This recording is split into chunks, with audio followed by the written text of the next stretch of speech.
অনেক দিন পরে আবার এলাম ফুড ব্লগিংয়ের ভিডিও নিয়ে। অনেক দিন অনেক কাজের চাপে নিশ্চুপ ছিলাম, আজকে এসছি। তো যে কথাটা বলতে যাচ্ছি, আজকে আমরা চলেছি সবাই মিলে কলকাতা রাজবাড়ির উদ্দেশ্যে। আপনাদের হয়তো মনে হতে পারে যে কলকাতা রাজবাড়ি তো দেশপ্রিয় পার্কে, তো আমরা এই হাতিবাগানের রাস্তা দিয়ে কেন যাচ্ছি না। কলকাতা রাজবাড়ির প্রথম যে ব্রাঞ্চটা খুলেছিল সেটা লকডাউনের পরে 2021 সালে দেশপ্রিয় পার্কের কাছে।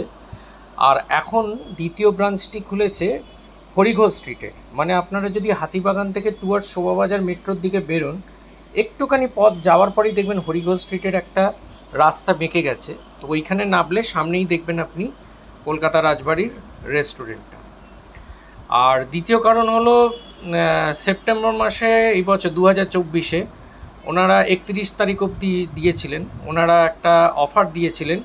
যেই অফারে ছিল হলো যে যে কোনো উইকডেজের দুপুর 12টা থেকে 2টো এবং সন্ধেবেলা 7টা থেকে 10টা একটা অফার ছিল। সেই অফারে 3 ধরনের থালি ওরা অফার করেছিলেন, একটা 399, একটা 499, একটা 249 টাকায়।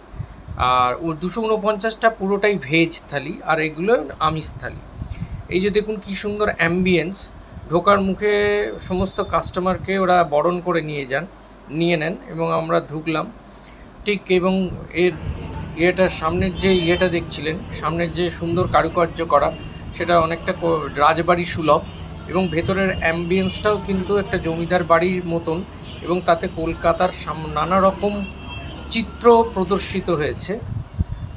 এই যে দেখুন 399 টাকার থালি মেনু কার্ড এবং 499 টাকার থালির মেনু কার্ড।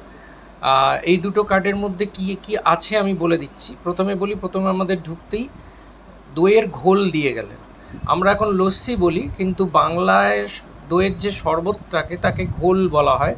একটু টক টক, মিষ্টি মিষ্টি, নোনতা নোনতা, তো অপূর্ব খেতে। এবং মাটির একটা গ্লাসে দিয়ে গেলেন, এবং এনাদের যা পরিবেশন সব কিছুই কিন্তু মাটির থালা বাটি ইত্যাদিতে। এই যে দেখুন, এরপরে দেখুন থালাতে পরিবেশন করছে। তো যে কথাটা বলতে বলতে আমি একটু পথভ্রষ্ট হয়ে গেছি। সেটা হলো 399 টাকার যে থালিটা ছিল, তাতে ছিল হলো ভাত, মাছের মাথা দিয়ে ডাল, ঝুরি আলু ভাজা, চিংড়ি দিয়ে একটা চিংড়ি সর্ষে পোস্ত দিয়ে একটা তরকারি, আর ছানার কোপ্তা কারি, আর হলো মাটন, কাতলা কালিয়া, আর চাটনি পাঁপড়। আর যেটা 499 টাকা, 499 সব কিছুই একই ছিল, খালি কাতলা কালিয়াটার বদলে ছিল হলো কি যেন বলে দুটো জিনিস, একটা হলো চিংড়ি মাছের মালাইকারি, আর একটা হলো ওই কি যেন বলে চিকেন, গন্ধরাজ চিকেন। তো ভাতের সঙ্গে এরা দিয়েছিলেন সাদা ভাত এবং হলুদ পোলাও এবং বাসন্তী পোলাও যেটাকে আমরা বলি। আমার অতটা খেতে ভালো লাগে না, আমার এই সাদা ভাতটাই খেতে ভালো লাগে, কিন্তু খাওয়ার যা টেস্ট, অসাধারণ টেস্ট। এই যে দেখুন গন্ধরাজ চিকেন, এই যে আমি দেখাচ্ছি দেখুন, এই হলো মাছের মাথা দিয়ে ডাল, এই হলো চিংড়ি পোস্ত সর্ষে দিয়ে, এই হলো কোপ্তা কারি, ওই হলো মাটন এবং চিংড়ি মাছের মালাইকারি, আর সঙ্গে ছিল পায়েস, ভাতের পায়েস। তো যেমন সুন্দর অ্যাম্বিয়েন্স, তেমনি সুন্দর এনাদের ব্যবহার, এবং তেমন সুন্দর যে খাবার দাবারের টেস্ট, এটা না খেলে বুঝতে পারবেন না। তো 31 তারিখ অবধি ছিল, এই 31শে সেপ্টেম্বর অবধি ছিল এনাদের এই অফার। তো আমরা জিজ্ঞেস করে আসছিলাম যে পুজোর সময় এই অফারটা পাবো কি না। ওনারা বললেন না, পুজোর সময় এই অফারটা বন্ধ থাকবে, এই অফারটা এই 31 তারিখ অবধিই থাকবে।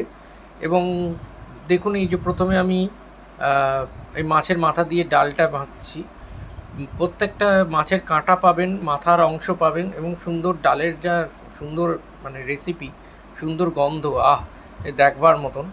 প্রত্যেকটা জিনিসই আমি খেয়ে দেখাচ্ছি, আপনারা দেখতে থাকুন। আর পুজোর সময় অন্তত একবার কলকাতার এই যে রাজবাড়িতে যাবেন, গিয়ে খাবেন, টেস্ট করবেন। যারা উত্তরে থাকেন তারা এই রাজবাড়িতে যেতে পারেন, আর যারা দক্ষিণে থাকেন তারা দেশপ্রিয় পার্কে যেতে পারেন। এর আগে আমরা রাজবাড়িতে গিয়েছিলাম, সেটা দেশপ্রিয় পার্কের রাজবাড়িতে, লকডাউনের পরপরই। আর এবারে এলাম এই হাতিবাগানে। দুটো একই রকম টেস্ট, এবং এনার যিনি মালিক ওনার তিনি হলেন মিসেস সুমিতা ঘোষ, শ্রীমতী সুমিতা ঘোষ। ইনি কলকাতার আসলে লোক নন, অনেক স্ট্রাগল করে আজকে এই প্রতিষ্ঠানটাকে দাঁড় করিয়েছেন, কিন্তু কোয়ালিটির সঙ্গে কোনো কম্প্রোমাইজ করেননি। এবং সেটা বোঝাই যাচ্ছিল যখন আমি খাচ্ছিলাম, আস্তে আস্তে রাত বাড়ছিল, মানে আমরা 7টায় ঢুকেছি, যখন রাত বাড়ছিল অজস্র মানুষ এসে এখানে বসে খাচ্ছিলেন। তো সেই দেখে বোঝা যায় যে এরা কোয়ালিটির সঙ্গে কম্প্রোমাইজ করেন না এবং অনেক লোক এই খাবারটাকে ভালোবাসেন। বেঙ্গলি কুইজিন বলতে কিন্তু আমাদের আর একটা সংযোজন হলো আপনাদের তালিকায়, সেটা হলো কলকাতা রাজবাড়ি। এর আগে আমরা ছিলাম ভজহরি মান্না দেখেছি, তারপরে হলো 6 বালিগঞ্জ প্লেস দেখেছি, কোষে কষা দেখেছি, আহেলি দেখেছি পিয়ারলি সিনে। তো তার সঙ্গে আরেকটি সংযোজিত হলো, যার নাম হলো কলকাতা রাজবাড়ি। অসাধারণ খেতে, আপনারা সবাই আসবেন এবং খাবেন এবং পরখ করে দেখবেন আমার কথা সত্যি কিনা। তো পুজোটা সবার ভালো কাটুক এই কথা বলে আশা নিয়ে আজকে আমি শেষ করছি। ভালো থাকবেন, সুস্থ থাকবেন।